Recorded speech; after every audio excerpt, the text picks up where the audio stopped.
Company की CEO की पत्नी रिया अपनी असली पहचान छिपाकर खुद की ही कंपनी में नीचे के स्तर पर काम करने आती है ताकि असली जिंदगी का अनुभव ले सके। लेकिन पहले ही प्रोजेक्ट में रिया 7 करोड़ का सौदा हासिल कर लेती है और देखते ही देखते कंपनी की स्टार कर्मचारी बन जाती है। जैसे ही मैनेजर कविता को यह बात पता चलती है, उसके मन में जलन भर जाती है। वह जानबूझकर रिया के लिए केवल 50 रुपए का घटिया सा लॉज बुक करवा देती है। रिया को इस बात की बिल्कुल भी जानकारी नहीं होती। वह सोचती है कि शायद कंपनी का ट्रैवल स्टैंडर्ड ही कम हो गया है। गंदी और बदतर जगह देखकर रिया अपने ही पैसों से एक 5 सितारा होटल बुक कर लेती है। लेकिन यह बात बहुत जल्दी मैनेजर कविता तक पहुंच जाती है। जब रिया वापस ऑफिस आती है तो कविता गुस्से में उस पर चढ़ दौड़ती है। जैसे ही उसे पता चलता है कि रिया ने लग्जरी होटल अपने पैसों से लिया है, वह ताना मारते हुए कहती है कि थोड़े पैसे कमा लिए तो खुद को बहुत बड़ा समझने लगी हो। वह यह भी कहती है कि इन पैसों से सीनियरों की सेवा करनी चाहिए थी। इस पर रिया वहीं खड़ी खड़ी करारा जवाब दे देती है। उसका आत्मविश्वास भरा व्यक्तित्व देखकर कविता भी पल भर के लिए घबरा जाती है, लेकिन मन ही मन उससे बदला लेने की योजना बनाती रहती है। तनख्वाह का दिन आता है। जैसे ही कविता रिया की सैलरी स्लिप पर 80,000 रुपए देखती है, उसकी जलन पूरी तरह फूट पड़ती है। वह सबके सामने रिया की काबिलियत पर सवाल उठाती है और यहाँ तक कह देती है कि शायद रिया ने गलत तरीकों से यह प्रोजेक्ट हासिल किया है। लेकिन रिया को जरा भी फर्क नहीं पड़ता, क्योंकि वह तो सिर्फ समय बिताने और अपने खाते की गतिविधि बढ़ाने के लिए ही यहाँ नौकरी कर रही होती है। अब वह तय कर लेती है कि अपने पति सीईओ आरव से बात करके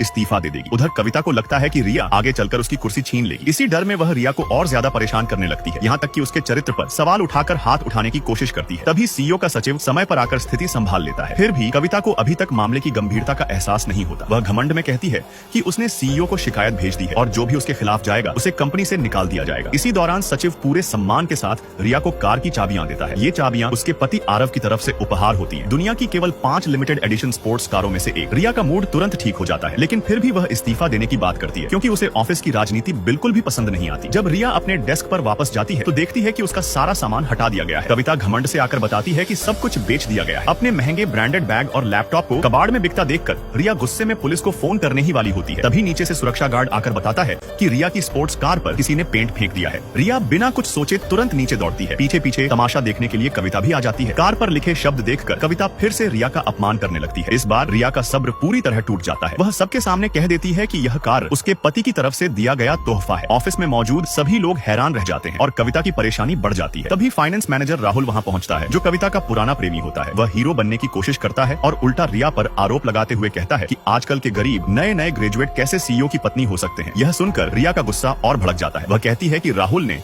अपनी पद शक्ति का दुरुपयोग करके उसकी निजी जानकारी की जांच की है। रिया तुरंत अपने पति आरव को फोन करती है और कंपनी आने को कहती है, लेकिन कविता, जिसे लगता है कि राहुल उसके साथ है, रिया का फोन तोड़ देती है और उसे सीईओ का घर तोड़ने वाली तीसरी औरत कहकर जबरदस्ती माफी मंगाने को कहती है। कविता को जरा भी अंदाजा नहीं होता कि सीईओ आरव खुद कंपनी पहुंच चुका है और अब जो होने वाला है वह होगा अपनी पत्नी से बेइंतहा प्यार करने वाले सीईओ का भयानक गुस्सा।